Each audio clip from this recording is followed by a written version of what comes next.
নাম হিল্লাল বসুমতাৰী। এই হিল্লাল বসুমতাৰীক দম দিলে তাক কৰি দিম মই ফিটিং। কোনোৱে যদি মোৰ গাত হাত দিয়ে তাক কৰি দিম মই ফিটিং। হিল্লাল হয়ো মই মিহি গুণ্ডা। সহ্য গোষ্ঠী আহিলে মোক কোনো একো কৰিব নোৱাৰে। এই হিল্লালক চুই দিলেই তাক কৰি দিম মই ফিটিং। যাৰ মাত শুনিলে বাঘেৰি পলাই পতংগ দি এনে হিল্লালক এক্সিডেণ্ট দিলে তাক কৰি দিম মই ফিটিং। মোক লাগে কেৱল টকা, টকাৰ বিনিময়ত মই বহুতো নকৰিবলৈ কাম কৰি দিব পাৰোঁ। মোক যদি কোনে টকা নিদিয়ে তাক কৰি দিম মই ফিটিং। মোক জগৰ লগোৱাৰ পিছত কোনোৱে সাৰি যাব নোৱাৰে। সি সাত পাতলত থাকিলেও তাক কৰি দিম মই ফিটিং। হিল্লাল মানুহ উপকাৰ হ'লে কিয়? এই ৰাজপথত মুক্তভাৱে কথা কোৱা মোৰ স্বাধীনতা আছে। এই স্বাধীনতা থাকিল বুলিয়ে এনেকৈ আপোনালোকে কোৱা এতিয়া অচিলা নাই।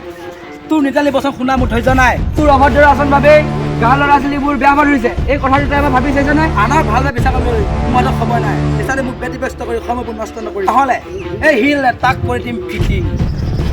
আৰু ৰঙা চুকুৰে ভয় নকৰে এই মহেন্দ্ৰ মঞ্চৰীয়ে। কংসক জিকাই ভুল কৰিছ হিল্লাল। কংসই যেনেকৈ শিশুক আভালি হত্যা কৰাৰ দৰে ময়ো হত্যা কৰিম। এই হিল্লাল ইমান কমজুৰি নহয়। হনুমানে পাহাৰ ডঙাৰ দৰে আকাশলৈ জ্বলাই দিব পৰা মোৰ ক্ষমতা আছে। চুপ থাক, তই এজন যথামুখ্য চৰিত্ৰহীন লম্পট। চৰিত্ৰত ধৰি কথা নকওঁ মহেন্দ্ৰ। চৰিত্ৰত যদি বাধ্যতা কৰিছ তই তোৰ চৰিত্ৰৰ সংগ্ৰহ কৰি নিজৰ খণ্ডন ঘূৰি নাহিলে তোৰ মৃত্যু নামিছ। মনত ৰাখিবি হিল্লাল। যা যা, এই হিল্লালক এডাল নোম লগাব নোৱাৰা। জয় চাহ ৰাম সিং, জয় চাহ ফিটিং সিং, চৰ ইচ্ছা কেৰাচিন তেলৰ চিচা। যি কৰিম বুলি ইচ্ছা কৰোঁ কৰিমেই। ঘৰত কোনোবা আছেনে?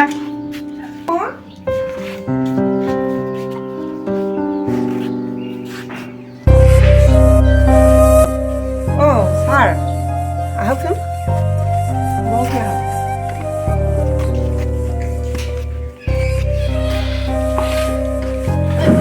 ছাৰ হ'ব দিয়া। এই নালাগে দিয়া, বেলেগ এদিন আহিলে খাম। বৰ কাৰণে যাবলৈ আহিলোঁ, সময় দেৰিয়ে হৈছে।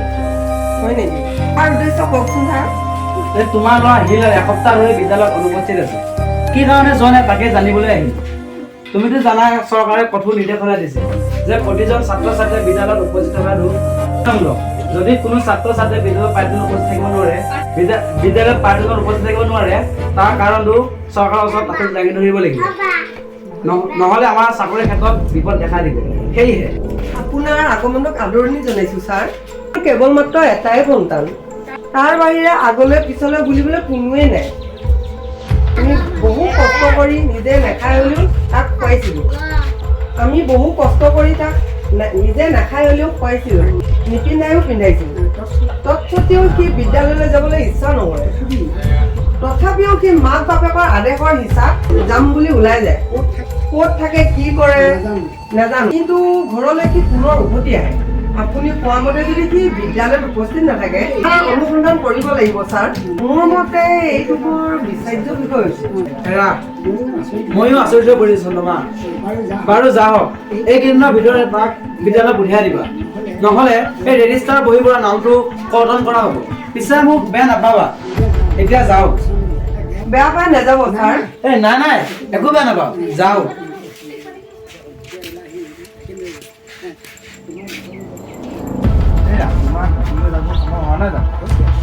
হৈছে আকৌ। পিছে অনুপম ছাৰ আহিছিল নহয়? হয় নেকি?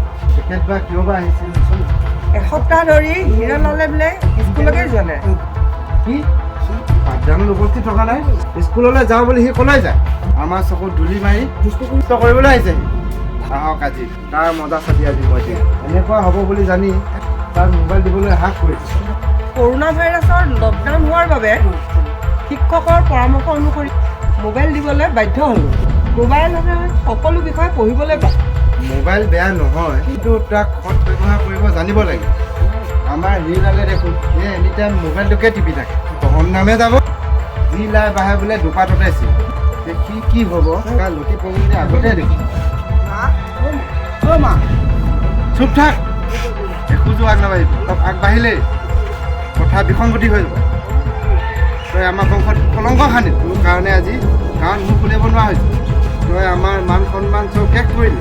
তোৰ গতিবিধি বহু দিনৰ পৰা লক্ষ্য কৰি আহিছোঁ তোক গাখীৰ খোৱা সাপ পুহিছোঁ তোৰ দৰে এজন অযোগ্য সন্তান আমাৰ প্ৰয়োজন নাই তই আমাৰ মনত যি আঘাত দিছ সেই আঘাত কোনোদিন পাহৰিব নোৱাৰো তই সমাজৰ ঘৃণনীয় পাত্ৰ হৈছ আমি আমাৰ পুত্ৰ বুলি পৰিচয় দিবলৈ লাজ লাগে মা মইনো কোনো দুষ্ট কাম কৰা নাই চুপ থাক তই কিয় ইমান দিন স্কুললৈ যোৱা নাই তাৰ প্ৰত্যুত্তৰ মোক লাগে ইমান কিয় ওচৰ ছাত্ৰী খাম বুলি ভাবিছো এইখন ঘৰত কোনো দুষ্ট ঠান নাই এই কথা মনত ৰাখিবি হেৰ' তই স্কুললৈ নোযোৱা কাৰণটো কি মই স্কুললৈ যাম মা মোৰ এটা চৰ্ত আছে সেইটো আকৌ কি চৰ্ত মোক এখন বাইক লাগিব মা চেটআপ ইডিয়ট বয়সত তোক বাইক লাগে বাইক দি মই তোৰ মৃত্যু চাব নোৱাৰো যদি কালিলৈ স্কুললৈ নাযাওঁ তেনেহ'লে পিছৰ পৰিস্থিতি ভয়ানক হৈ পৰিব ইমান কষ্টৰে দেউতাৰে ঘৰখন পৰিচালনা কৰিছে মাত্ৰ ঈশ্বৰেহে জানে তেনেস্থলত তই আজি কৰিছ এয়া তোৰ মগজুত বিবেচনা কৰিবলৈ সামান্য জ্ঞানকণো নাইনে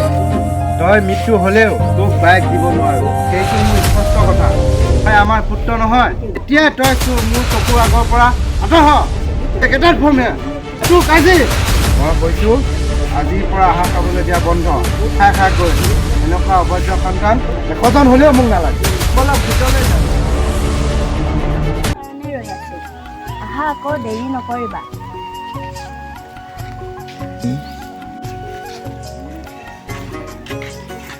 পূজা আমি সুন্দৰ এখন ঠাইত নৃত্য পৰিৱেশন কৰিম ৰাভা দিৱসৰ দিনা সংগীতৰ দৰা ভাল হ'ব ক'ত হ'ব আজিৰ পৰা আখৰা কৰিলেহে ভালকৈ নৃত্য প্ৰদৰ্শন দেখাব পাৰিম পূজা তুমি ঠিকেই ভাবিছা ৰাভা সংগীতত নৃত্য কৰিলে ভাল হ'ব আমাৰ মূল উদ্দেশ্য হিলালে আমাৰ শুভ কামত বাধা দিলেহে আমাৰ শুভ কামত বাধা দি বুলিহে ভয় লাগে ভয় কৰাৰ কোনো কাৰণ নাই গুণ্ডাগিৰি কৰাৰ এটা সীমা আছে যদি সি আমাৰ শুভ কাৰ্যত বিঘ্নি ঘটায় তাকো আমি একেৰা দিম আমি কোন এবাৰ ভালকৈ চিনি ল'ব এতিয়া নৃত্য কৰা ভাল হ'ব নেকি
অঁ আকৌ মই আহা কথা তলত আছোঁ নহয় অঁ মোবাইল গেম খেলিম আকৌ কিয় কামেণ্টে ভয় কৰিছে ন এই হিলাল য'ত থাকিব তাৰ কোনো সংশয় নাই মোৰ আগতে যদি কোনে মানা কৰে তাক কৰি দিম চেটেপ এই চন্দ্ৰযান বিক্ৰম যেনেকৈ চন্দ্ৰত লেণ্ডিং কৰিছিল আজি মই আহৰ গছত তলত লেণ্ডিং কৰিম নহয় সোনকালে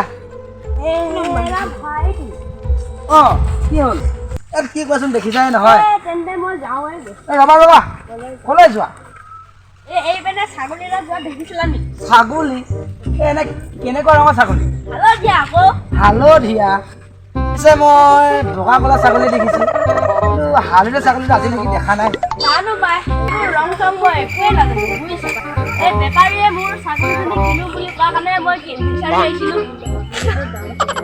এই ছাগলীৰ দাম কিমান দিছিল বাৰু নকম আৰু বুজিছা মোক লাগে 4 কুৰি বেপাৰীয়ে দিছে 5 কুৰি এ মজা ছাগলীৰ দাম কিমান দিছে ইমান কম দামত দিম ইমান নাজানো বুলি নাভাবিবা দি আছে 80 টকা দিম নি মজা ভাল লাগে দিয়ক দিম বুলিয়েতো বিচাৰি আহিছো তোৰ ছাগলী মই বিচাৰি নিব পাৰিম কিন্তু মোক টকা দিব লাগিব যদি আনি দিব পৰা তেন্তে মোৰ জেপত থকা 5 কোটি টকা লোৱা মজা পিছে এটা কথা তোক মই এভাগি মন্ত্ৰ শিকাই দিম মন্ত্ৰভাগে যিমান উচ্চাৰণ কৰিবি সিমান সোনকালে মই ছাগলীলৈ ঘূৰিব পাৰিম মন্ত্ৰভাগি পাহৰি নাযাবি তই যদিহে মন্ত্ৰভাগি পাহৰি যাওঁ তই ছাগলী নাপাওঁ আছে সেই মন্ত্ৰটো মাতিলে আহিবতো আহিব নিশ্চয় আহিব চিন্তা কোনো কাৰণে নাই এই পিছে মন্ত্ৰটো শুনা ঠগিলং ঠগিলং ঠগিলং ঠগিলং কয় এই মই যাবলৈ চাই থাকিবা দেই কি কৰিম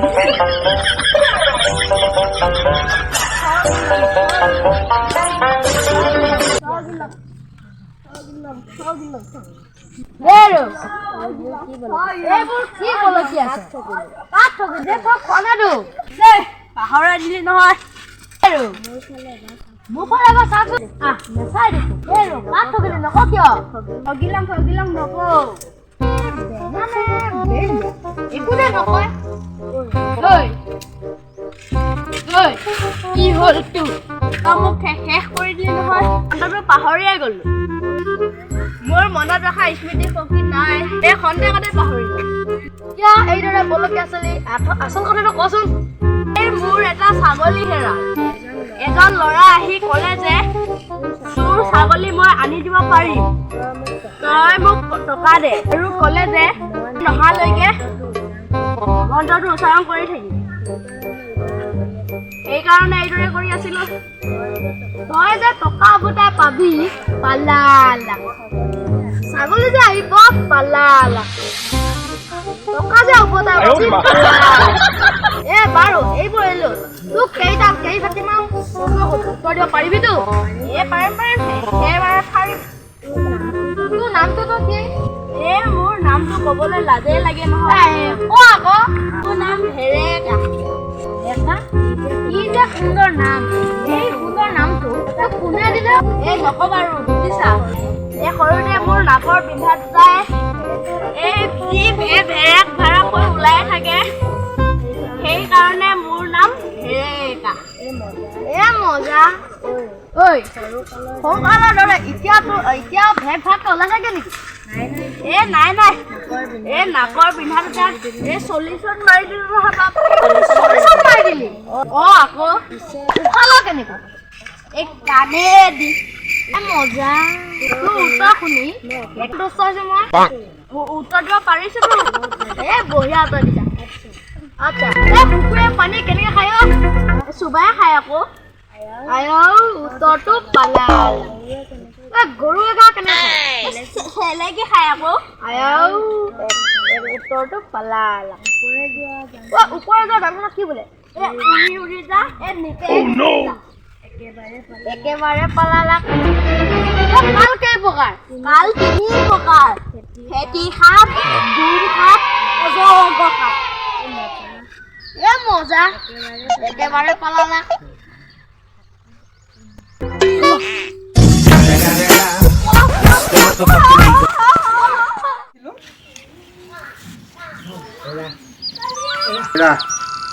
এৰা হিৰালে হেনো অৰণ্যহঁতৰ ঘৰৰ পৰা শাক পাচলি চুৰ কৰি আনিছিলে, তাকে গুচাই দিবলৈ আহিছিলে।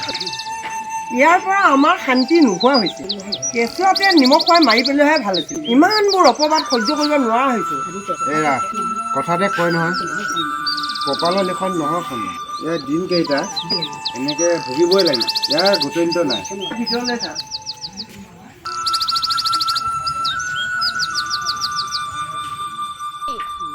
সৌটো হিৰলাল নহয়নে? এৰা এনেকুৱা এজনে লাগিছে। হিৰলাল পঢ়া শুনাত বৰ চোকা আৰু বুদ্ধিত বৃহস্পতি। ইমান ভাল ল'ৰাটোক কিয় এনেকুৱা হ'ল ধৰিবই নোৱাৰিলোঁ। হ'ব ইমান বহনাব নালাগে দিয়া। গুণেই গুণ গাবই লাগিব। গুণ থাকিলে মানুহৰ সদায় প্ৰিয়পাত্ৰ হয়, বুজিছা?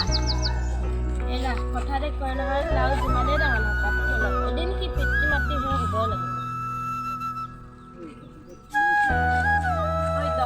হিৰলালক একো নকৰিবি দেই। হিৰলাল কিন্তু বৰ জেদি। সি যি কৰিম বুলি ভাবে কৰি দিব পাৰে। চাবি আকৌ পিছত আমাৰ প্ৰতিশোধ ল'ব। নাই সি তেনেকুৱা নহয়। আমি তাক ভাল হ'বলৈহে বুজনি দিম। ভাল হ'বলৈ বুজনি দিয়া স্বত্বেও সি যদি আমাক মাৰিবলৈ হাত দাঙে তাকো আমি শুধাম। ঠিকেই কৈছা। আমি একো ভালত ভাল, বেয়াত কিন্তু জমকাল পাই যাব কিয়?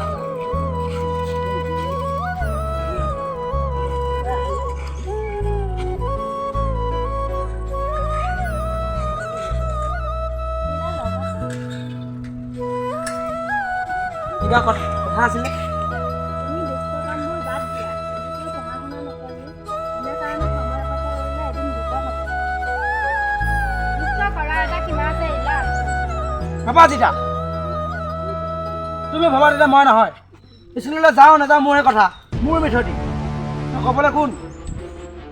নিজৰ গাঁৱৰ ল'ৰা বুলিয়ে কৈছোঁ। তোমাৰ খবৰ নাই থাকে। তুমি আমি কোৱা কথাবোৰ গভীৰভাৱে চিন্তা কৰি চাবা। যাওঁ বোলা, এতিয়া ইমান কোৱাৰ প্ৰয়োজন নাই, ব'লা।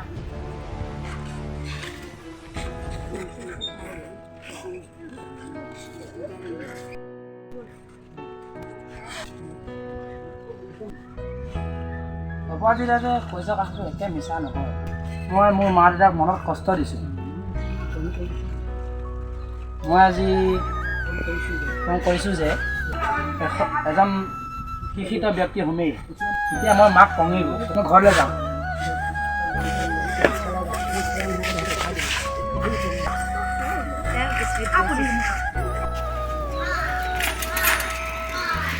মা, অ' মা,